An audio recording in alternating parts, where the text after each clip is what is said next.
আসসালামু আলাইকুম। আমি মোহাম্মদ কোরবান আলী। আমি একটা ইউরোপিয়ান বাইম লজে কাজ করতেছি। তো ওই কাজ করারত অবস্থায় আমার কাজের মধ্যে বেশ কিছু আমি ত্রুটি পাচ্ছি। আমার নিজের কাজের মধ্যে অনেক কিছু ল্যাগিংস পাচ্ছি।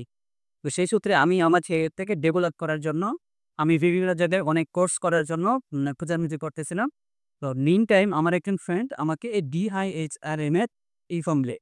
পাশাপাশি আমি নিজেও বেশ কিছু এই ধরনের কোর্স করায় ওই ধরনের প্রতিষ্ঠানে আমি সরাসরি যোগাযোগ করি। বাট আমার কাছে যেটা মনে হয়েছে আমি এখানে আসার পরে একটা ক্লাস করার পরে আমার যেটা মনে হয়েছে যে না এটা অনেক ভালো এবং কি যে সাপ্লাই চেইনের এখানে কে কোর্সটা করাচ্ছে এবং এইটা আমার বর্তমানে যে আমি যে কাজ করতেছি আমার প্রফেশনাল লাইফে এটা খুব কার্যকর করছে এবং আমি আশা করি এই যে আপনারা এখানে আসবেন এবং এই কোর্সটা যদি আপনারা মনোযোগ সহকারে করতে পারেন এবং এটা আপনাদের জন্য ভবিষ্যৎ ক্যারিয়ার জন্য বেশ help Honey, as it is.